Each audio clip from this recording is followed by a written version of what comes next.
The sun was still an hour from setting when it happened. A county road in Haverford. Quiet asphalt, no traffic fields on both sides, turning gold in the late afternoon light. The kind of road where nothing ever happens. The kind of road where a lot of things happen and nobody ever talks about them. A white deputy sergeant stood at the driver's side door of a charcoal gray SUV. His face was red, not pink from the heat, not flushed from exertion. Red. The specific, deliberate red of a man who has decided he is the most important thing in the world right now, and that the woman in front of him needs to understand that. 3 other deputies stood nearby. One leaned against a patrol cruiser. One had his thumbs hooked in his belt eyes, scanning the road in the opposite direction, anywhere but at what was happening 10 feet away. The third stood closest. Young. Maybe 26. His hands rigid at his sides. His jaw set like a man trying very hard not to feel the thing he was feeling.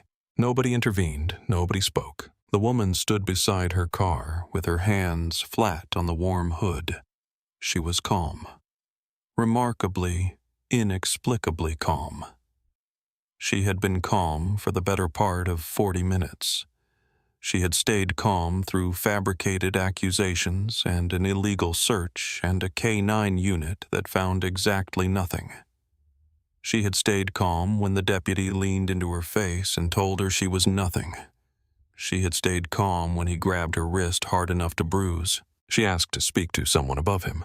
That was all. That was the sentence. He raised his hand. Open palm. Full force. The crack split the evening air like a starter pistol, and it echoed, and for one long, terrible moment the whole world on that county road went absolutely still. Her head snapped to the left. She caught herself on the car door, pressed her palm flat against the metal, steadied herself, touched her cheek with 2 fingers, looked at the blood. Then she turned back around. She did not cry, she did not scream, she did not beg. She looked at him with an expression he would carry for the rest of his life. Not anger, not pain.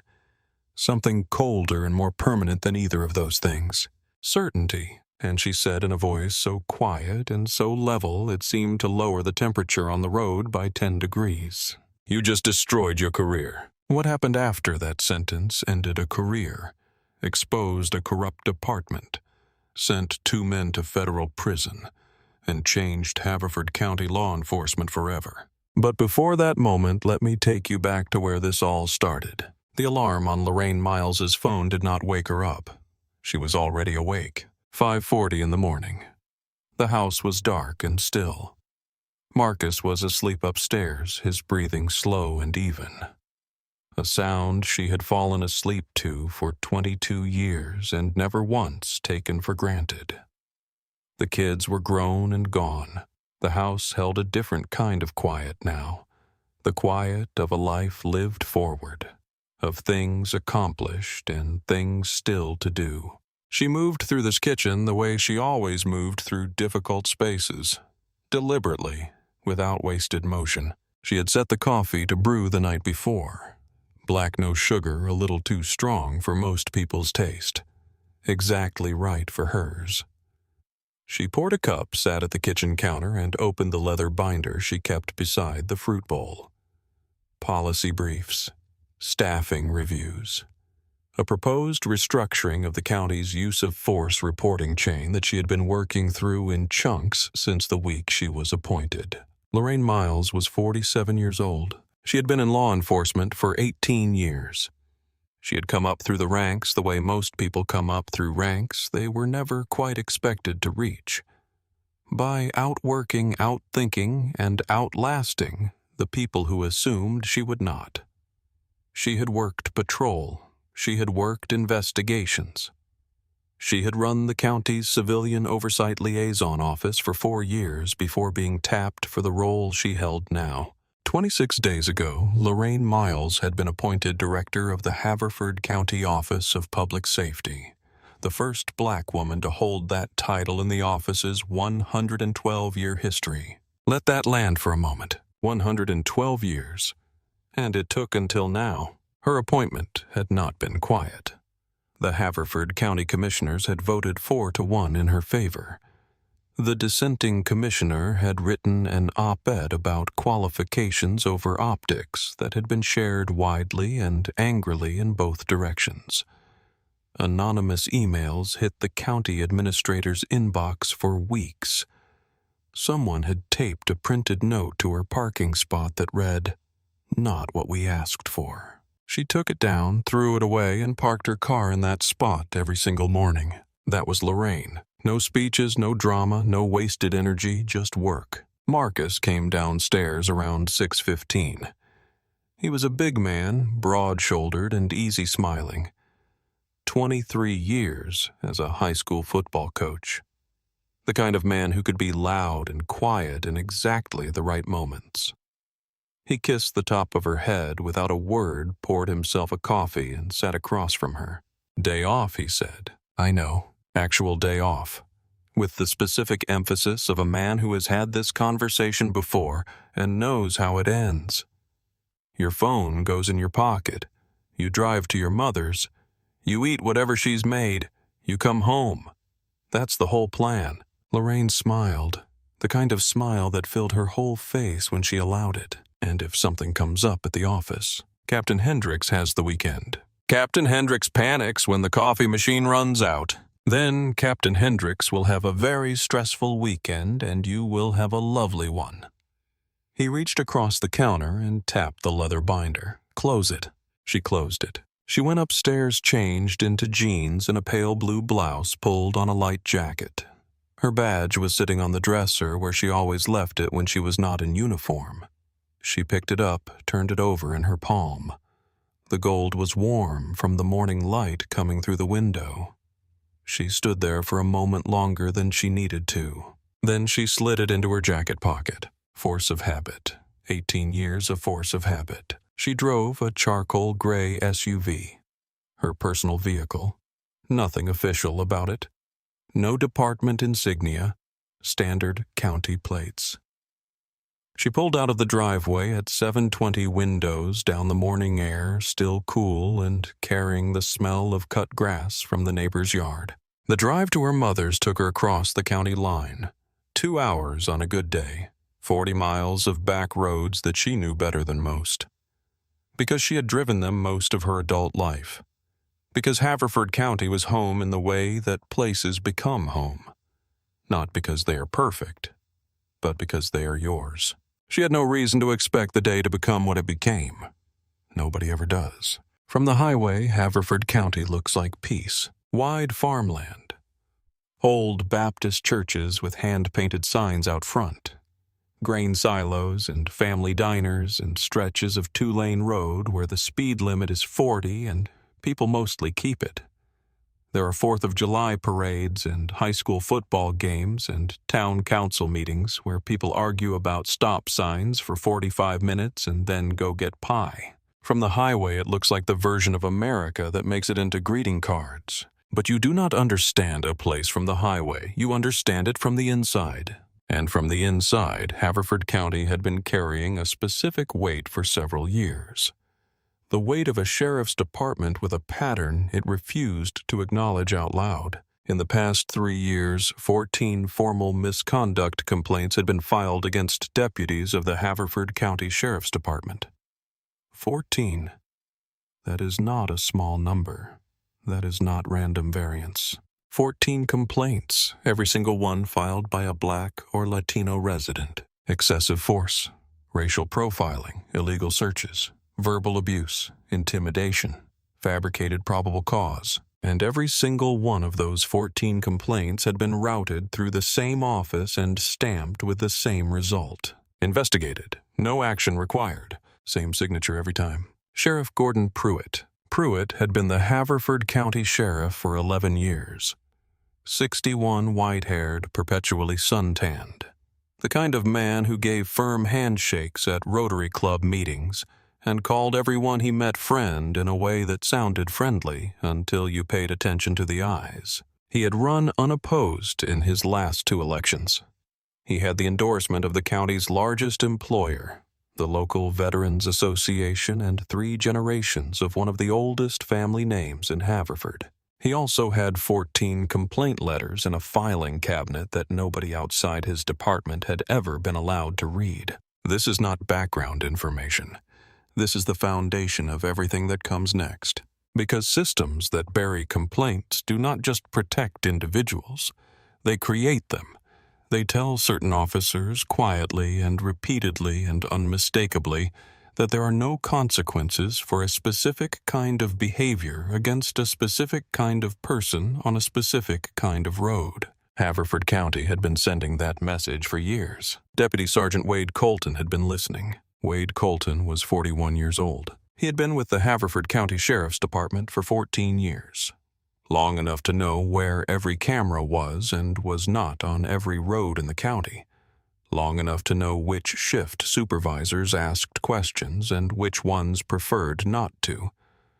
Long enough to have cultivated a reputation that he wore like a second uniform. He was a big man, thick neck, close-cropped salt and pepper hair kept military short, even though he had never been in the military. His uniform was always a size too small across the shoulders, which he was aware of and did nothing about because the look suited a narrative he had been building for 14 years. The narrative of a man who is slightly too much for whatever space he is in. The narrative of someone you should think twice about. His colleagues called him the Line, not as an insult, as a description.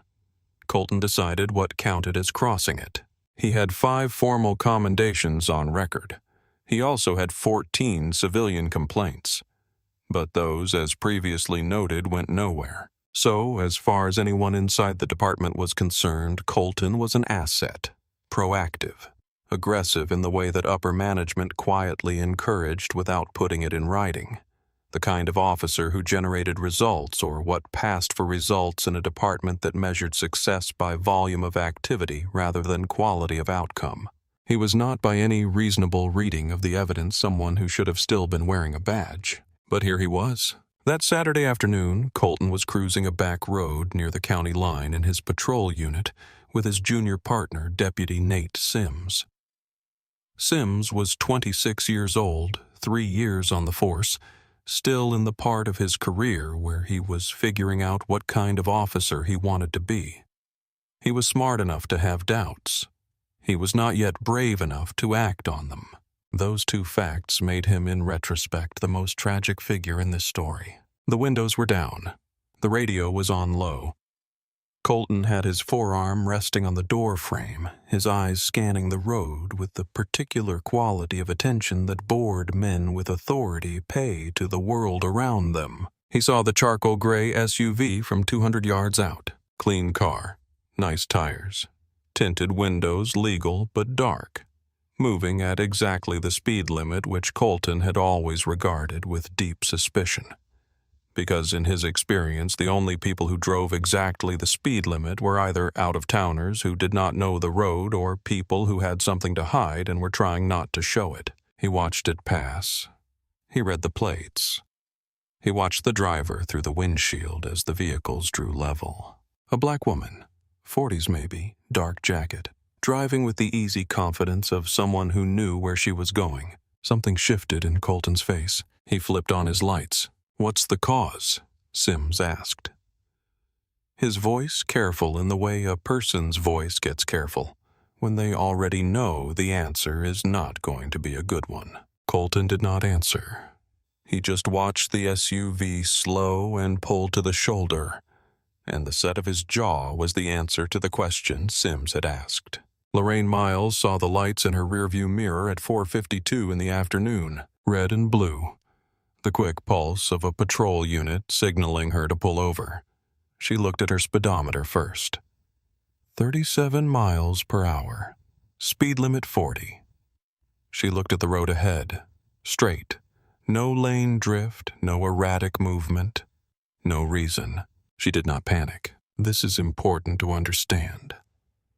She did not panic, Not because she had never been in this situation before, but because she had been in this situation before, and she knew that panic cost you time and clarity you could not afford to lose. She signaled right.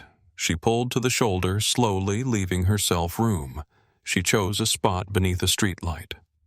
Deliberate. Because visibility mattered. Because everything that happened under a streetlight was harder to deny later. She put the car in park, killed the engine, and placed both hands on the steering wheel at 10 and 2 before the patrol unit had even fully stopped behind her. Window down, hands visible, voice calm when the moment came. She ran the mental checklist that no one teaches you in school. The one that gets passed down through families and communities and Saturday conversations at kitchen tables across America. No sudden movements. Do not reach for anything without announcing it first. Do not argue. Keep your answers short. Do not give them a reason. She had run this checklist so many times it had become reflexive. A second nervous system that activated the moment those lights appeared in the mirror. She had run it as a teenager. She had run it as a young officer off duty stopped by a colleague who had not recognized her. She had run it as a 47-year-old woman with 18 years of law enforcement experience and a title that meant she outranked most people in this county. None of that changed what the checklist required. None of that made the checklist unnecessary. Colton's cruiser sat behind her for a full 90 seconds before he stepped out. She counted them. 90 seconds of deliberate silence, making her wait, letting the uncertainty build. She knew what that was. It was a technique. She had read about it in complaint files she had reviewed her first week as director. He lets the vehicle sit one complaint read. He makes you wait until you start to wonder if you did something wrong even when you know you did not. She heard the door, heard the boots on the gravel shoulder, heard the particular cadence of someone walking not toward a routine traffic stop but toward something he had already decided was his. He tapped the roof of her car twice. Hard, metallic, unnecessary. Then he leaned down into the window frame, one forearm on the roof, sunglasses still on a piece of gum working slowly between his back teeth. He did not introduce himself. He did not greet her. He shined his flashlight directly into her face. The sun had not yet set. The light was not necessary. He knew it was not necessary. License and registration. Not ma'am. Not good afternoon. Not do you know why I stopped you. Just the demand. Flat and immediate. The way you speak to someone you have already categorized. Lorraine handed both documents over without fumbling. She had kept them accessible in the visor pocket since she started driving at 16. She had learned that from her father, who had learned it from his. "May I ask why I was pulled over, officer?" Colton did not look at her. He studied the license the way a jeweler examines a piece he suspects is counterfeit. Flipped it over, held it up to the flashlight, took his time. "Lorraine Miles," he read aloud. Then, after a pause, just a fraction too long to be accidental, "You seem a little far from home." "It is Ms. Miles," she said. Polite, firm, a correction, not a confrontation. He did not register it. "I pulled you over because you were drifting across the center line." Lorraine's hands stayed on the wheel, her pulse stayed even. She had not drifted. She knew with absolute certainty that she had not drifted. She had driven this road more times than she could count. She knew every curve of it, every ridge in the asphalt. She had not touched the center line. "I was not drifting, officer. I have been in my lane the entire drive." Colton pulled his sunglasses down just enough to look at her over the top of them. The smirk that had been somewhere behind his face came forward. "Are you telling me what I saw?" "I am telling you what happened." He pushed the sunglasses back up, stepped back to his vehicle with her documents, ran them through dispatch. The response came back in under a minute. Clean, no warrants, no prior violations, no flags of any kind. He came back to her window, set the documents on the door frame rather than handing them back. "I am going to need you to step out of the vehicle." Lorraine paused. She knew the law. She knew that a driver was not legally required to exit a vehicle during a standard traffic stop absent a specific safety concern. She also knew what had happened to people who had exercised that right on empty roads with no witnesses. She opened the door, stepped out, stood beside the car. The late afternoon air was warm and thick, carrying the dry, sweet smell of cut hay from the field 50 yards to her right. She could hear insects in the grass. She placed her hands on the hood of her SUV, flat and visible. Colton came around to face her, crossed his arms, studied her. Here is what was eating at him. She was not afraid. He had expected the nervous hands, the shaky voice, maybe tears. That was what he was used to. That was what gave him the rush. But Lorraine gave him nothing. Her voice was level. Her eyes were steady. Her answers, when she gave them, were short and clear and impossible to twist. And every second of her composure tightened something behind his sternum that he would have called irritation, though it was closer to panic. He radioed in her plates a second time. Clean, still clean. He walked back to her side of the road. I am going to search your vehicle. I do not consent to a search. I smell marijuana coming from your car. There was no marijuana. There had never been marijuana. Lorraine did not smoke. The inside of her SUV smelled like the cedar air freshener on the console and the faint leather scent of the seats. There was not a trace of anything that could be described even generously as marijuana. But I smell marijuana was a phrase that functioned as a passkey in certain corners of law enforcement. 4 words that could unlock a search, extend a stop, transform a routine interaction into something much longer and much worse. Lorraine had read this exact phrase in 4 of the 14 complaint files she had reviewed in her first week as director. There are no drugs in this vehicle, officer. I do not consent to a search. Colton stepped closer, close enough that she could smell the spearmint of his gum. He was not touching her yet. He did not need to. The proximity itself was the message. He pulled his radio. Dispatch, this is Colton at mile marker 7 on County Road 9. I need a second unit at my location. Non-compliant driver, possible narcotics. Lorraine heard the word non-compliant and felt something tighten briefly in her chest. Not fear. Recognition. She had been cooperative, civil, and legally precise for 15 minutes. She had not raised her voice. She had made every movement slowly and deliberately.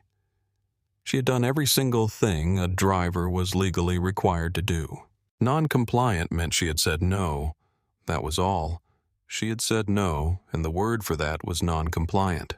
Deputy Nate Sims stood approximately 20 feet away near the rear quarter panel of the patrol unit, hands resting lightly on his belt. He was watching the field on the other side of the road. Or he was looking at it. Looking and watching are different things, and what Sims was doing was closer to the former. He had been with Colton for 14 months. In those 14 months, he had watched Colton make stops that did not add up. Run searches with no legal foundation. Use language in the presence of stopped drivers that Sims was fairly certain violated department policy in at least 3 different ways.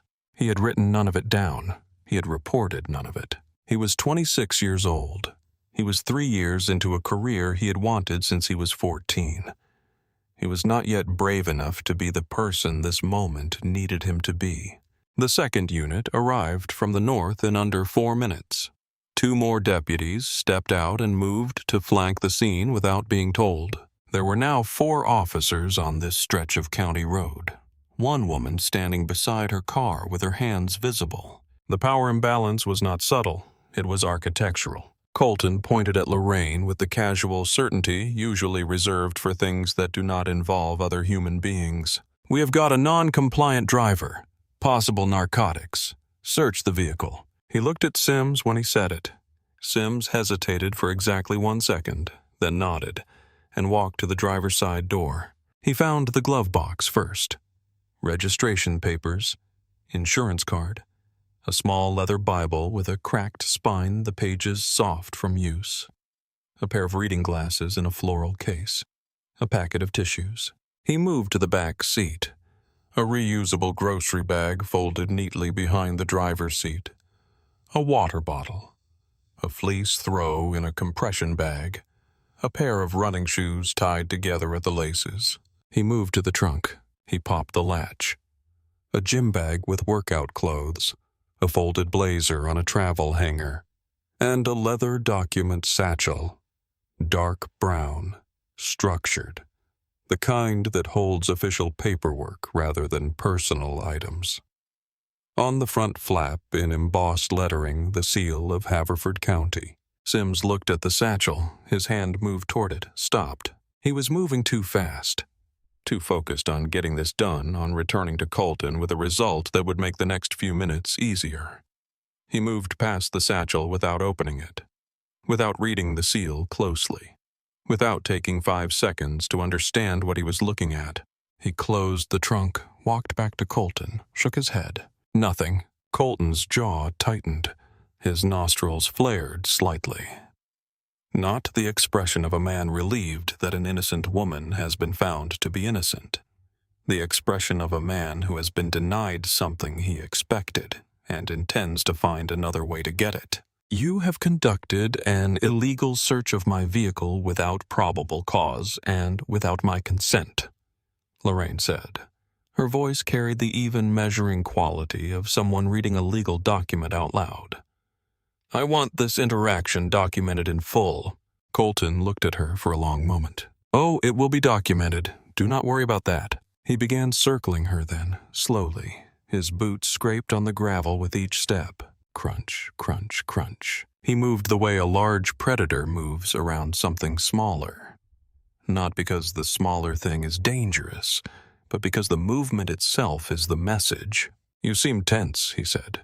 Your pupils look dilated. I am not under the influence of anything. Your hands are shaking. Lorraine looked down at her hands on the hood. They were completely still. My hands are fine. See, that is what someone who has been using would say. He stopped in front of her. Close again. Too close again. He pulled his radio. Dispatch requesting K9 unit to my location mile marker 7, County Road 9. Possible narcotics. Lorraine recognized the escalation for what it was. She had read it in complaint files. She had heard it described by community members at county listening sessions. Request the dog. Stretch the stop. Turn 30 minutes into 90. Make the person stand on the side of the road in the heat until something inside them breaks. She did not give him anything. The K9 unit arrived 11 minutes later. A German shepherd named Duke, led by a deputy who did not make eye contact with Lorraine once. Duke circled the SUV with professional thoroughness. He sniffed the tires, the door seams, the wheel wells, the trunk lid. He completed his circuit and sat down beside the handler. No alert, no signal, nothing. Dogs miss things sometimes, Colton said. Every officer on that road knew that was not how K9 units worked. A trained dog does not simply miss narcotics that are present. The absence of an alert was information. It was the procedure functioning exactly as designed. Colton waved the handler off and turned back to Lorraine. I am detaining you for further investigation. On what grounds? Obstruction. You have been non-compliant since the moment I approached your vehicle. Lorraine kept her hands on the hood, kept her voice level. I have complied with every lawful request you have made, officer. I provided my documents. I exited the vehicle. I remained still during the search. I have not obstructed anything. That is your opinion. That is the law. Something changed in Colton's face then. The casual contempt shifted into something with more edges to it. The look of a man who has stopped playing a game and started fighting a war. Are you telling me how to do my job? I am telling you what my legal rights are. Your rights. He said it slowly, like the words had a bad taste. He took one step closer. You are standing on the shoulder of my road in my county talking to me like you are somebody important. You are not somebody important. You are a problem I have to process before I go home for dinner. Lorraine held his gaze, did not blink. Am I under arrest? Not yet. Keep talking. Then I would like to make a phone call. He made a short, hard sound that might have been a laugh. This is not a hotel, sweetheart. Sweetheart. The second time he had used a word like that, each time loaded with the specific weight of a man who has decided that certain women require that kind of language to understand their position. Lorraine reached toward her jacket slowly. Her phone was in the right pocket. She moved deliberately, visibly, announced, I am reaching for my phone, officer, just my phone. Colton's hand shot out and wrapped around her wrist. His grip was hard. Not arresting someone hard, punishing someone hard. She felt the bones in her wrist shift under the pressure. She did not pull away. Hands where I can see them. I told you I was reaching for my phone. I decide what you reach for. He twisted her arm. Not violently, in the practiced, specific way of someone who knows exactly how much force to apply to communicate a message without leaving a mark that requires documentation. He spun her back toward the hood of the car. His hand found the back of her neck and pressed forward. She breathed in, out. The asphalt smell of the road was very strong now. She could feel the warmth of the hood metal through her jacket. She could feel the eyes of 4 deputies on her back, and she could feel the specific absence in those eyes. Not cruelty, not participation, just the hollow absence of anyone willing to say enough. She straightened. He released. She turned to face him. I want to speak to your supervisor, right now. The request should have been unremarkable. The right to speak to a commanding officer is not a privilege. It is not something that must be earned. It is a basic, guaranteed, entirely reasonable thing that any citizen of the United States may request during any interaction with law enforcement. But it landed on Wade Colton like an open challenge. The red came back into his face. Not a flush. A tide. It rose from his collar to his hairline in the span of a few seconds, and with it came the veins raised and visible on his neck, and the shallow, accelerated breathing, and the eyes gone wide and glassy. Supervisor. He repeated the word like it was foreign to him. You want a supervisor. You want to demand things. You do not get to demand anything. You do not get to ask for anything. You are standing on this road because I said so, and you will stand here until I say otherwise. That is the beginning and the end of your rights in this moment. He paused. His hands were at his sides. One of them was not quite still. You are nothing, he said. You hear me. On this road right now, you are absolutely nothing. Lorraine did not look away. She did not speak. He raised his hand. Open palm. The motion was fast, and it was deliberate, and it carried 14 years of unchecked certainty behind it. The sound when it connected was exactly the kind of sound that a quiet county road amplifies and sends out into the empty fields and holds there unignorable for a very long time. Her head snapped left. Her body followed the momentum. 1 step sideways. Her hand found the doorframe of her SUV before she went further. She pressed her palm against the car. She breathed. She felt the burning spread across her cheekbone, felt the warmth of blood where her lip had split against her teeth, felt the high, thin tone that filled her ear and swallowed everything else. She tasted copper. She breathed. The road went silent. Not the ordinary silence of a country road at dusk.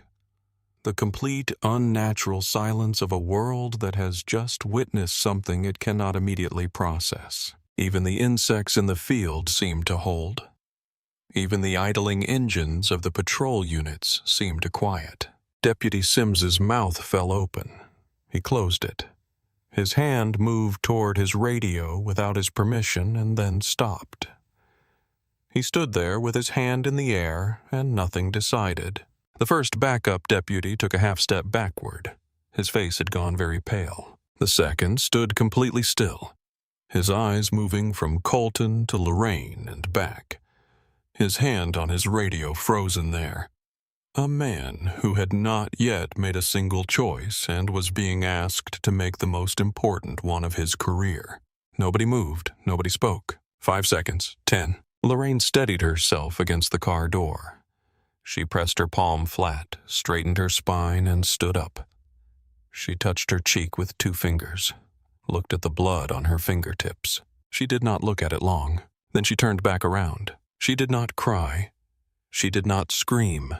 She did not lunge forward or raise her voice or do any of the things a person who has just been struck by a uniformed officer has every human right to do. She looked at Wade Colton with the expression of a woman who has, in the past 45 minutes, collected every piece of evidence she needs. And she said quietly and clearly and without any performance in her voice at all, "You just destroyed your career." Colton laughed. It came out thin, the laugh of a man trying to land something and feeling it not land. That a threat.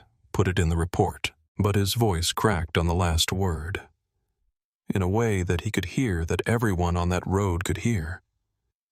And something flickered behind his eyes that he had not felt in 14 years. The first ghost of doubt. She asked to speak to a supervisor. That is it. A basic legal right that every citizen in this country is entitled to. And this man hit her in front of 4 other deputies on a county road in the middle of the afternoon. Think about that for a second. If you had been one of those 4 deputies, would you have stayed silent, or would you have said something? Drop your answer in the comments below. I read every single one. And if this story is hitting you the way it hit me, hit the like button. It helps more people find stories like this one. Colton turned to Sims. "Cuff her." Sims approached with the handcuffs already separated. His hands were not completely steady. He walked toward Lorraine with the gait of a man doing something he is not certain of, but has not yet found the courage to refuse. Lorraine extended her wrists. Slowly, palms up, the most non-threatening gesture she could make. Her face was composed. Her lip was still bleeding. The cheek had begun to swell, the skin darkening in the last of the afternoon light. Her eyes were completely still. Sims reached for her wrists. Before he could close the cuffs, she spoke. "Before you do that, deputy, I need you to reach into my left jacket pocket." Colton made a short, sharp sound. "We will look at whatever we want. It is not a weapon." She did not look at Colton. She was looking at Sims. Directly at him. Into him. It is identification. Official identification. And I strongly suggest you look at it before this goes any further. Something in her voice stopped everything. Not the words themselves. The texture underneath the words. The absolute, unshakable bedrock certainty of a woman who knows precisely what is in that pocket, and precisely what it is going to mean when it comes out. Sims looked at Colton. Colton made a dismissive gesture. "Go ahead. Let's see what she has got." A pause, and then the smirk still in place. Library card. Maybe a gym membership. A gym. Sims reached into Lorraine's left jacket pocket. His fingers found leather. Slim, structured. The size and shape of something official. He pulled it out. A small black credential case. Standard exterior. Nothing to distinguish it from outside. He held it for one moment, feeling the weight of it. Then he flipped it open. The first thing Sims registered was gold. A flash of it in the angled late-afternoon sun, catching the light the way only polished metal catches it. He looked closer. His brain needed time, actual measurable time, to assemble what his eyes were transmitting. A badge, not a concealed carry permit. Not a federal contractor ID. Not a business card with an official-looking logo. A badge, 5-pointed, brushed gold with a high-polish rim. An eagle at the crown wings spread, the seal of Haverford County rendered in precise detail at the center, and beneath the seal in clean block lettering, 2 lines engraved. Director of Public Safety, Lorraine Miles. The credential case began to tremble in Sims's grip, not slightly, not the minor vibration of a nervous hand. A full visible tremor that moved from his fingertips through his wrist and up into his forearm. The case rattled. He looked up at Lorraine. He looked back down at the badge. He looked up again. His mouth opened, no sound came out. Nothing in his 3 years on the force had prepared him for this moment.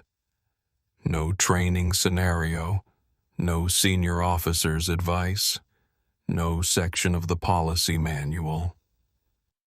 He stood there holding a piece of gold metal that was rearranging every understanding he had of the past 45 minutes. Colton was standing 6 feet away, arms still crossed, smirk still in position, waiting for the verdict. "Well," he said, "what is the big reveal?" Sims turned the credential case around, slowly, like he was moving through something thicker than air. He held it up so Colton could read what was on it. The smirk did not fade gradually. It did not soften or shift. It collapsed, all at once with the completeness of a structure losing its supporting wall. One moment it was there, the full, confident, contemptuous smirk of a man who has never once been wrong in his own estimation. And the next moment it was gone. And what replaced it was nothing. Empty. Every muscle in his face went slack simultaneously, like a marionette with its strings cut. His arms dropped to his sides. His skin, which had been the specific red of a very angry man 30 seconds ago, drained. The color left his face the way water leaves a tub, all at once and with finality, until he was the color of old concrete, of cold ash, of a man watching his life rearrange itself in real time and unable to do anything about any of it. His lips moved, no sound. He looked at the badge. He looked at Lorraine's face. He looked at the badge again. His eyes moved between them with the rapid, desperate quality of a man trying to find an exit in a room that has no doors. The 2 backup deputies moved closer, drawn by the silence, by the quality of Sims' expression. They leaned in to see what Sims was holding. The younger one whispered something, 2 words, barely audible. "Oh, God." The other took 1 step back, then another. Slow, deliberate steps, as if the credential case was emanating something dangerous. Silence, not road silence, not the ordinary quiet of a rural county on a Saturday afternoon. The silence of a universe being silently, irrevocably reorganized. The silence of 5 people standing on a stretch of asphalt, all of them understanding simultaneously that the past 45 minutes have been a catastrophic, irreversible mistake, and that there is no version of the next few hours in which this is undone. 5 seconds of that silence. 10. 15. Nobody moved. Nobody breathed. Lorraine broke it. She did not raise her voice. She did not need to. The road was still. Her voice carried across the scene with perfect clarity, low and level and absolutely without anger, which made it in its way far more devastating than anger would have been. Deputy Sergeant Wade Colton. He flinched at the sound of his own name. Visibly flinched like a man who has forgotten that other people know what he is called. "You conducted an unlawful traffic stop with no articulable reasonable suspicion. You ordered me out of my vehicle without legal justification.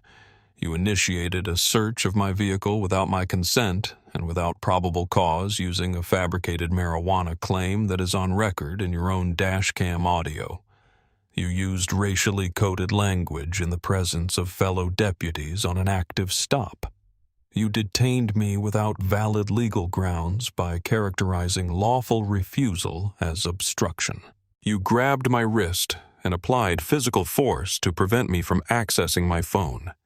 You physically assaulted a civilian, and you committed battery against the Director of Public Safety of Haverford County." She recited every charge without a note, without hesitation, without a single pause to search for a word or recall a detail. Each violation landed like a hammer strike, clean, precise. The cadence of someone who has been in law enforcement long enough to know exactly what each of these charges means, exactly what they carry, exactly what they cost. When she finished, the road was very quiet again. Colton's mouth moved. This time sound came out, barely. Chief, I did not know. I did not know who you were. You did not know I was the Director of Public Safety of this county." Her voice did not waver. "That is true. You did not know, but that should not matter, deputy, because you should not treat anyone the way you treated me tonight. Not a director, not a nurse, not a teacher, not a college student on her way home from a study session, not a grandmother driving to see her family, not any person on any road in any county in this country. No one deserves what you did tonight. No one. She turned to Sims. Her eyes dropped to the handcuffs still hanging from his left hand. "Uncuff me, right now." Sims moved immediately. His hands were shaking badly enough that it took him 3 attempts to find the keyhole.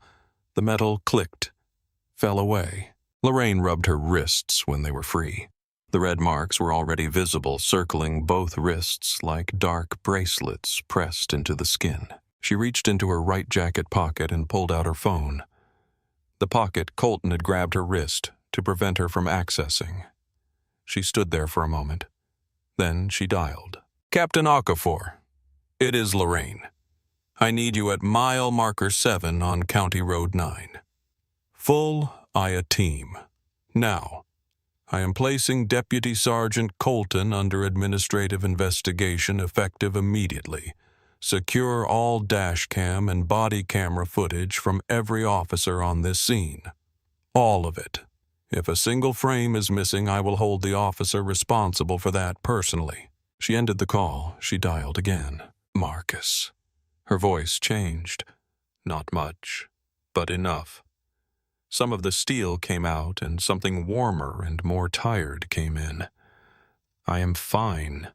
I need you to know that first. I am fine.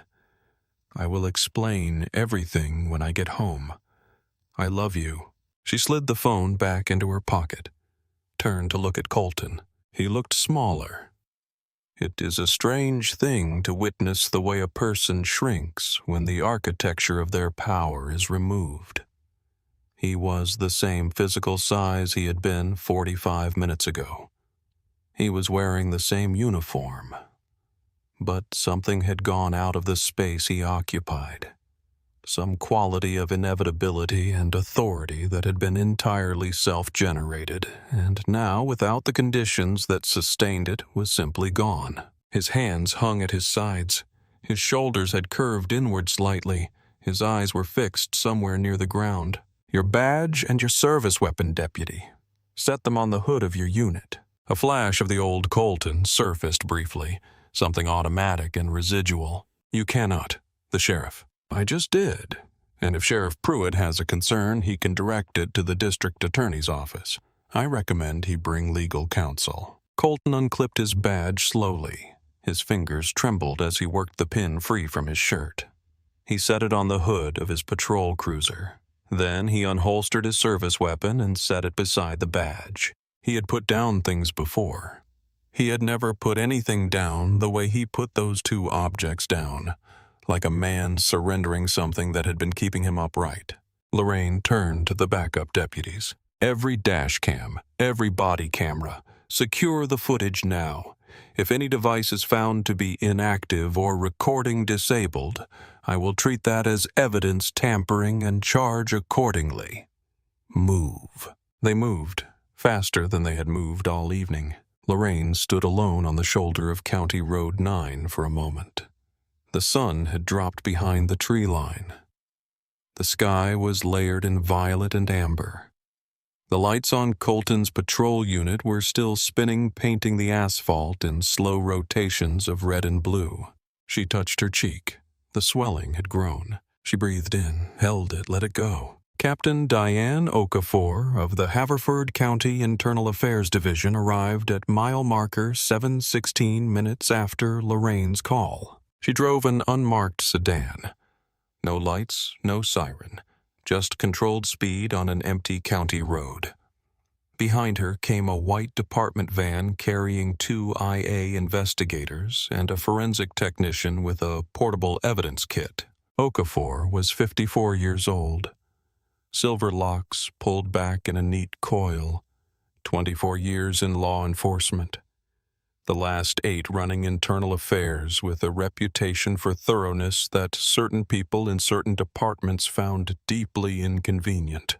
She stepped out of her car and read the scene in under 10 seconds. Lorraine standing on the shoulder with a swelling cheekbone and a split lip, her posture upright and controlled. Colton, badgeless, leaning against his cruiser like a man waiting for something that was not going to come. Sims sitting on the bumper of the patrol unit with his elbows on his knees and his face in his hands.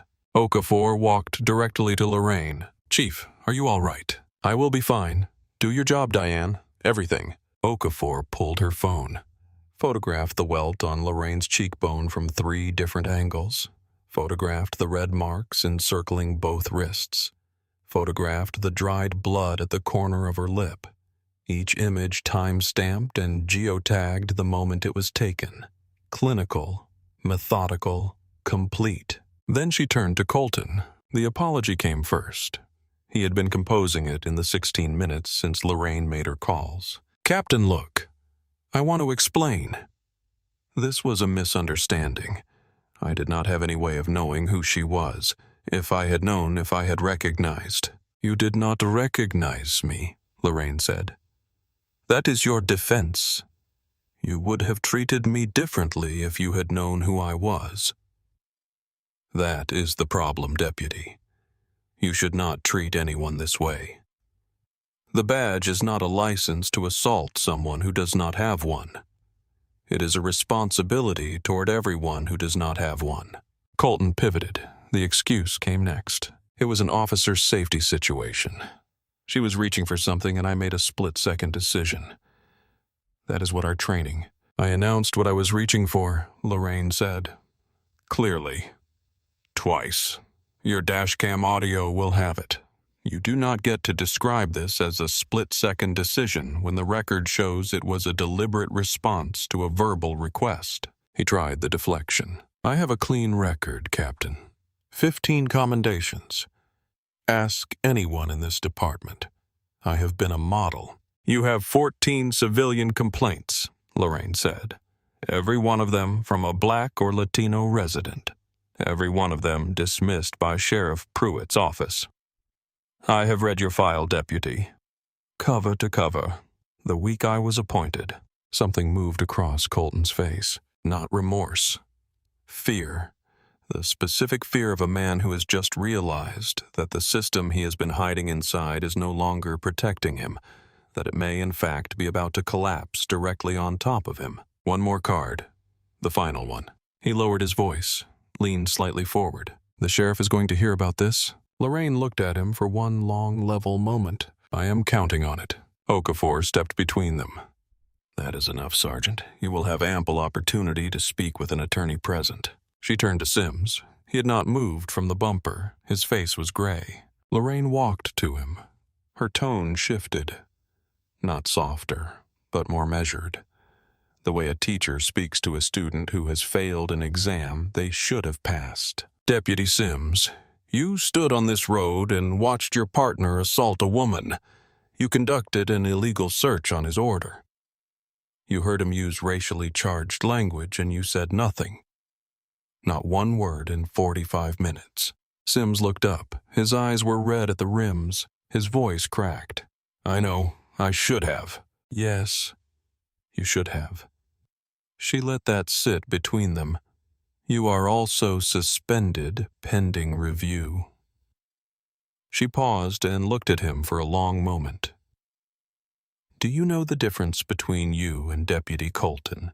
He did not answer. "He chose to be cruel. You chose to be silent. And on this road tonight, Deputy Silence was a choice too." Sims's head dropped back into his hands. Okafor's team worked the scene for the next 50 minutes. Every dash cam was pulled.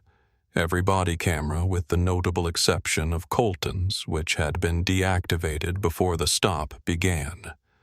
Okafor flagged that in red in her field notes. The backup deputies gave preliminary statements immediately. They knew which way the prevailing wind was moving. Colton and Sims were placed in separate department vehicles. As the van pulled away, Lorraine stood alone on the shoulder of County Road 9. The sky had gone fully dark. Stars were beginning to show through the deep blue above the tree line. The road was quiet again. She touched her cheek one more time. The swelling was worse. She breathed in, held it, let it go. Then she got in her car, started the engine, and drove home to her husband.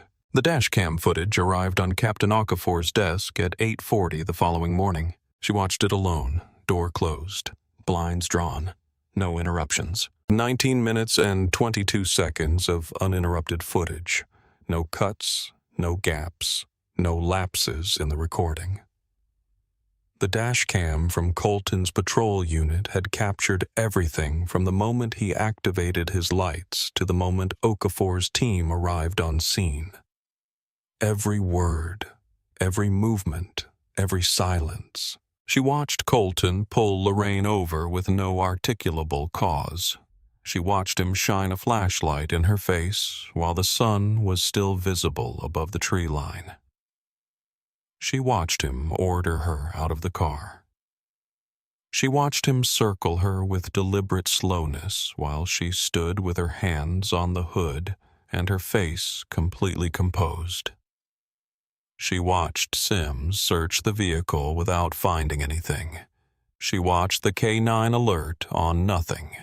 She watched Colton announce the detention. She watched him grab Lorraine's wrist. She watched the slap. And then she watched Lorraine Miles stand back up, look at the man who had just hit her, and not flinch, not break, not change her expression from the controlled, precise, undefeated stillness she had maintained for the entire 19 minutes and 22 seconds. Okafor watched the footage twice. The second time she made notes. Then she set down her pen, picked up her phone, and called the district attorney. By Monday morning, the formal investigation was open, not just into Colton, into the department that had allowed him to function for 14 years with 14 complaints and 0 consequences. Okafor pulled his complete personnel file. What she found was not surprising in the way that a revelation is surprising. It was sickening in the way that confirmation is sickening. In the way that finding proof of something you suspected but hoped was wrong always lands harder than discovering something new. 14 civilian complaints over 5 years. Every single one filed by a Black or Latino resident. Excessive force, racial profiling, unlawful searches, verbal intimidation, fabricated probable cause. And every single one had been reviewed, stamped, and filed away by the same office, under the same signature. Sheriff Gordon Pruitt investigated, no action required. 3 of the 14 complaints had no investigator notes attached at all. Just the intake form, the date, and Pruitt's signature. No interview records, no evidence review, no indication that anyone had spoken to the complainant, the officer, or any witness. Just a signature, a date, and a filing cabinet drawer that stayed closed. Okafor forwarded those 3 cases to the district attorney that same morning with a single notation: possible obstruction. By Tuesday, the district attorney's office had opened a parallel investigation into the Haverford County Sheriff's Department. By Wednesday, the story was no longer contained. 14 complaints. 14 separate people who drove to the county building, filled out the paperwork, wrote down what happened to them, and signed their name to it. 14 times that paperwork went into a drawer and never came back out. Until one Saturday afternoon on a county road when the person Wade Colton stopped happened to be the director of public safety. What does it tell you about a system when the only complaint that gets heard is the one filed by someone with enough power to make it impossible to ignore? Leave your thoughts below. And if you believe accountability should work for everyone, subscribe to our channel. We are just getting started. Marcus Webb had been covering Haverford County law enforcement for 2 years. He was 34 years old and worked as an investigative reporter for WKHF-TV. He had grown up in the county, which meant he knew the difference between what the county said about itself and what it actually was. He had been filing Freedom of Information Act requests related to the Sheriff's Department for 18 months. 6 requests, 4 denied, 2 delayed past the point of relevance. He had sources inside the department who would speak to him in parking garages, but not on the record. He had community members who would tell him everything they had experienced if he promised to protect their names. He had a drawer full of notes and a hard drive full of incomplete documents, and a story he could feel the shape of, but could not yet prove. On Tuesday evening, his phone buzzed with a text message from a number he did not recognize. Check the dash cam footage from Saturday afternoon. County Road, 9-mile marker 7. That was the entire message. He filed his 7th FOIA request Wednesday morning before 8 a.m., citing specific footage from a specific incident on a specific road at a specific time. He had learned over 18 months of filings to be as specific as possible, because the more specific the request, the harder it was to claim the records did not exist. By noon on Wednesday, he had a response. The footage had been authorized for release by the Director of Public Safety's office. A copy was waiting for him at the county records office. He watched it twice in his car in the parking lot. Then he drove to the station and started making calls. The segment aired on the 6 p.m. news on Wednesday evening. 11 minutes. Raw footage, minimal narration. Webb made a deliberate editorial choice to let the images carry the story. Colton's voice, the flashlight in the face, the search, the canine non-alert and Colton's dismissal of it, the wrist grab, the slap, and then Lorraine Miles standing back up looking at the man who hit her completely unbroken. By 10 p.m. that night, the clip had been viewed 180,000 times. By Thursday morning, 2.4 million. By Friday, every major national outlet had picked it up. The footage played on loop. In newsrooms and living rooms and community centers and barber shops from one coast to the other. A hashtag appeared on Thursday afternoon. Simple. 3 words. It trended for 4 straight days. Civil rights organizations issued statements within hours of the broadcast. Legal advocacy groups announced they were monitoring the case. The county's black community organized a peaceful vigil outside the courthouse that drew over 1,200 people on a Thursday night. And then the other victims started coming forward. Terrence Booker saw the news footage on Wednesday night. He was 24 years old, a junior at the State University studying pre-law. The kind of irony that does not need anyone to point it out. He had been stopped by Colton 3 years earlier on the same stretch of County Road 9. Same time of day, roughly. Same fabricated justification. Same escalation. Terrence's stop had not ended with a slap. It had ended with his face pressed into the asphalt and a fractured collarbone. The result of what Colton's report had called a compliance hold necessitated by aggressive resistance.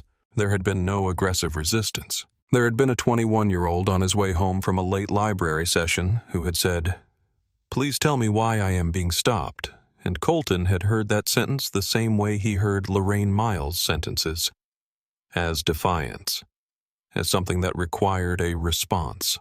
Terrence had filed a complaint with the sheriff's department the following week from the hospital, his arm in a sling. Dismissed. 9 days later. No action required. Gordon Pruitt's signature. He watched the footage 3 times on Wednesday night. He sat at his kitchen table and cried. Not from sadness, not from grief, from recognition. The same road, the same voice, the same cadence of fabricated suspicion and escalating force, the same practiced quality of a man who has done this many times before and expects no consequences. He called Marcus Webb Thursday morning. Webb recorded the interview in Terrence's apartment. Terrence sat across from him at the kitchen table in a clean, button-down shirt. His eyes dry, his voice steady. He described everything. The stop, the search, the escalation, the force, the aftermath, the complaint, the dismissal. He named the date. He named the road. He named the officer. The interview aired Friday morning. Within 48 hours of that broadcast, 3 more people came forward. A 42-year-old woman stopped twice on County Road 9 in the same year. Both times by Colton. Both times fabricated. Both times, nothing found. One complaint, dismissed in 6 days. A 67-year-old retired electrician detained for 2 hours while Colton waited for a canine that alerted on nothing. He had never filed a complaint because, as he told Webb in a quiet voice that cut the room in half, "I did not think it would do any good." A 19-year-old girl, a high school senior at the time, pulled over while driving her grandmother's car on a Saturday morning, so frightened by the interaction that she had not told her parents for 3 weeks. Each story echoed the others. Different names, different details, different times of day, same officer, same tactics, same outcome for anyone who filed a complaint. A civil rights attorney filed a class action lawsuit against the Haverford County Sheriff's Department on behalf of all 4 complainants. She made the announcement on the courthouse steps. Terrence stood beside her, his hands in his pockets, his chin up. Lorraine met with each of them privately. No cameras, no press releases, no statements drafted in advance. Just a conference room and a table, and a woman who looked each person in the eye for as long as they needed, and said the thing that none of them had heard from anyone inside the Haverford County law enforcement apparatus. "I believe you, and this time it is going to be different." Sheriff Gordon Pruitt held a press conference on Friday afternoon. He stood behind the podium with the county seal on it, flanked by department flags. His uniform pressed with the care of a man who has decided to treat a crisis as a photo opportunity. His hands were steady on the podium. The sweat on his forehead told the real story. "This was an isolated incident," he said. "One officer, one lapse in judgment. The Haverford County Sheriff's Department does not tolerate." A reporter in the third row raised her hand. "Sheriff, can you speak to the 14 prior complaints filed against Deputy Sergeant Colton, all of which were dismissed by your office?" Pruitt's mouth opened, closed, opened again. "Those complaints were reviewed through our standard procedure. 3 of those complaints have no investigator notes attached to them at all," said a second reporter near the back. "Just your signature and a date. Can you explain that?" Pruitt gripped the podium. His knuckles went white. "We followed proper procedure in every—" "Sheriff," a third voice from the left side of the room, "did you personally approve the dismissal of a complaint from Terrence Booker 2 years ago, the 21-year-old with the fractured collarbone?" The room had gone very still. Pruitt's jaw worked. He looked at his deputy communications director. He looked at the cameras. He looked at the reporters, all 12 of them, everyone watching him with the specific attention of people who have already seen the dashcam footage and are now watching him construct a narrative against it. 1. The process. We take all complaints seriously. "With respect," Sheriff said the woman in the third row, "the evidence suggests you did not." The press conference lasted 9 minutes. Pruitt left the podium without completing a single sentence. The calls for his resignation had started before his car reached the parking garage. 14 people, 14 complaints. 14 times someone found the courage to put their name on a piece of paper and describe what was done to them. And 14 times that piece of paper went into a drawer. Until Saturday evening on County Road 9. Until a woman with 18 years of law enforcement experience and a gold badge in her jacket pocket, and the patience to wait 45 minutes for the right moment. What does it say about the kind of justice we have built when it only works for certain people on certain days? Think about that. Share this story with someone who needs to hear it. And if you want to see more stories where accountability actually shows up, subscribe to our channel. Wade Colton was arraigned the following Monday. The charges were extensive. Federal charges carrying federal weight. Assault and battery, deprivation of civil rights under color of law, unlawful search and seizure, filing a false police report for the fabricated centerline swerving claim used to justify the stop, and a separate federal charge for the deactivation of his body camera prior to initiating the traffic stop. His attorney argued for bail. Bail was set high. Colton posted it and spent the months before trial living in a rental 2 counties over his wife having moved out of the family home the week the footage aired. The trial lasted 8 days. The defense team tried everything available to them. High-stress environment, split-second decision-making, officer safety. The argument that the racial language on the dashcam audio was contextual and mischaracterized. The dashcam footage made every argument collapse. 19 minutes and 22 seconds of uninterrupted high-resolution video with synchronized audio showing exactly what happened on County Road 9 at dusk on a Saturday in Haverford County. It showed Colton's face. It showed Lorraine's hands at 10 and 2. It showed the search of a vehicle that contained nothing. It showed the K9 non-alert, the wrist grab, the slap. There was no reasonable alternative interpretation. The footage was what it was. Terrence Booker testified for 47 minutes. He described his stop with the same clarity and composure he had shown in Webb's interview. And when he finished, 2 jurors were visibly struggling to maintain the neutral expression that jury instructions require. 3 other victims testified. Their stories, told individually, formed a pattern so consistent that the defense attorney stopped objecting to relevance challenges midway through the second day. The pattern was the argument. The pattern was the proof. The jury deliberated for 4 hours and 10 minutes. Guilty. All counts. Colton stood motionless as the verdict was read. The smirk that had defined his face on County Road 9 was not present. The defiance that had carried him through 14 years and 14 complaints was not present. What was present was a man in a suit that did not fit standing very still in a federal courtroom while his future was being announced to him. Sentencing came 3 weeks later. 42 months in federal prison. Permanent decertification from law enforcement in any capacity in any state for the remainder of his life.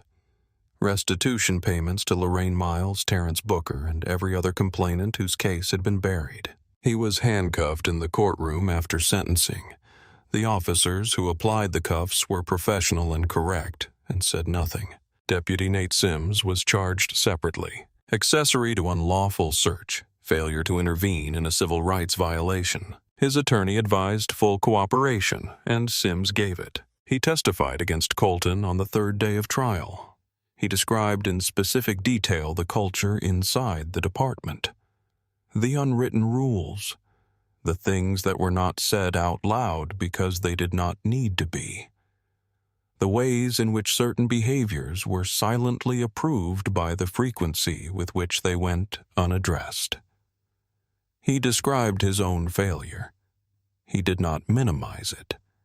He described the moment he saw Colton's hand come up and the moment he made the choice not to act, and he described it with the honesty of a man who had been living with that choice since the moment it happened.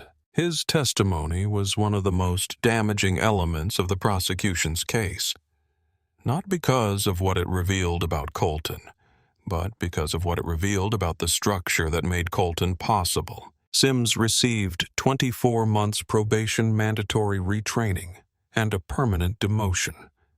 He resigned from the department voluntarily the week after the trial. He told Webb in an off-camera conversation that he could not put the uniform on without seeing the road and feeling what he had felt standing on it. Gordon Pruitt's investigation took 11 weeks. What it uncovered required a separate filing. The pattern of complaint suppression. The 14 cases, the missing notes, the emails to subordinates instructing them on how to handle incoming complaints. It constituted obstruction of justice. The evidence was paper. It was email. A decade of digital and physical records that had been carefully maintained because Pruitt had never believed they would be read by anyone outside his office. He was charged with obstruction of justice misconduct in office and 4 counts of civil rights violations for his role in suppressing complaints. He resigned before his arraignment. He lost his pension.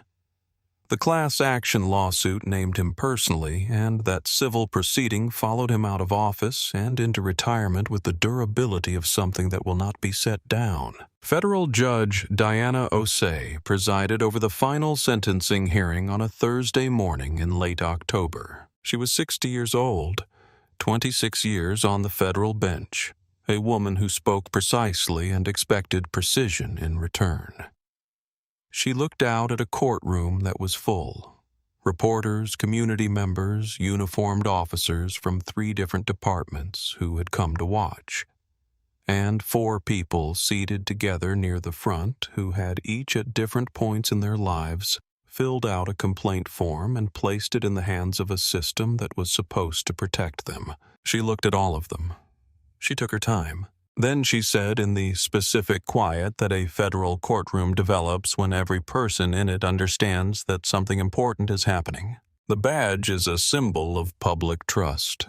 It is given to officers by communities that have agreed to place their safety in the hands of those who carry it.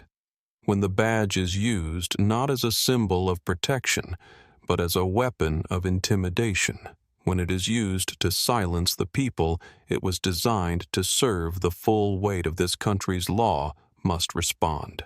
Today it has. The room held the silence of those words for a long time. 6 months after the verdict, Lorraine Miles stood behind a podium at the Haverford County Civic Center. Every seat in the room was taken. People lined the walls shoulder to shoulder in the way that rooms fill when something matters. Officers in uniform from the county's reformed department, community members, parents with children on their laps, grandparents who had driven in from across the county because they wanted to witness this in person. Marcus Webb and his camera crew in the back row, and in the front row, center seat, Marcus Miles, her husband of 22 years. His expression the specific combination of proud and relieved and quietly overcome that she recognized from their best days and their hardest ones both. 2 seats down from Marcus sat Terrence Booker. Clean suit, a name badge clipped to his lapel. Intern Haverford County District Attorney's Office. The young man whose collarbone had been broken on County Road 9 now worked in the building where the man who broke it had been convicted. The kind of arc that takes years and costs something real and lands somewhere worth the price. Lorraine adjusted the microphone. She did not talk about herself. She did not talk about the road or the swollen cheekbone or the wrist marks that had faded by the end of the 2nd week. She talked about what came next.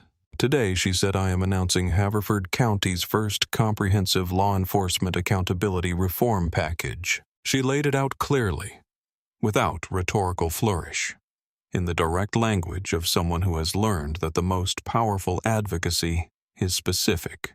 Mandatory body camera activation for every officer on every shift with automatic suspension for deactivation.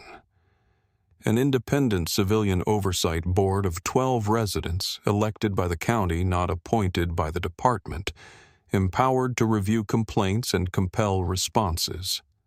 An early warning system in which 3 complaints within an 18-month period triggers mandatory external review, not internal review, not a supervisor's discretion. A formal independent documented review with findings that become part of the public record. No more buried files, no more looking away. The drawer is closed. It will not be reopened. She gripped the podium and looked out at the room, at the officers and the residents and the reporters and the children sitting in their parents' laps. I became a law enforcement officer because I believe in justice. Not justice for certain people in certain circumstances. Justice for everyone on every road on every kind of day. I will spend every day in this office making sure that is not just a sentence on a wall somewhere. I will spend every day making sure it is what actually happens. The applause started slow, the way genuine applause always starts. A few people, then more than the whole room coming to its feet. Marcus stood first, then Terrence, then the room. Lorraine nodded. She did not wave. She did not smile for the cameras. She nodded the way you acknowledge something true. Afterward, she walked to her car alone. The evening air was cool. The last warmth of the day gone from the sky. Stars beginning to show through the dark above the Civic Center parking lot. Crickets going in the grass along the edge of the lot. The sound of them familiar and ordinary and exactly right. Her badge was on the passenger seat where she had set it before she went inside. She picked it up, turned it over in her palm. She ran her thumb across the engraved seal across the letters of her name, brushed it clean with the edge of her jacket. She clipped it to her belt, started the engine, pulled out of the parking lot and onto the county road heading home. The road took her past mile marker 7, past the spot on the shoulder where the gravel still held the faint impressions of tire treads from that Saturday evening 6 months ago. Past the streetlight she had parked under deliberately because visibility mattered. Past the place where the world had changed on a quiet road when a man with a badge had decided she was nothing. She did not slow down. She did not look. Eyes forward, hands at 10 and 2, the road ahead of her, open and quiet in hers. This story is fiction. But somewhere out there right now, someone is on that same road without a badge in their pocket, and without a dash cam, and without a director's title. And they are running the same mental checklist and hoping it is enough. Think about that. Drop your thoughts in the comments below. What would it take for the system to hear them the way it heard Lorraine? If this story moved you, like it, share it and subscribe to our channel. Because stories like this one do not just need to be told. They need to be heard. Thank you for watching this story with us. These stories matter. Not because they are easy to sit with, but because they remind us that dignity is not something that can be granted or revoked by a badge or a uniform or a position of power. It belongs to every person on every road. We are grateful for every one of you who stayed to the end. See you in the next one.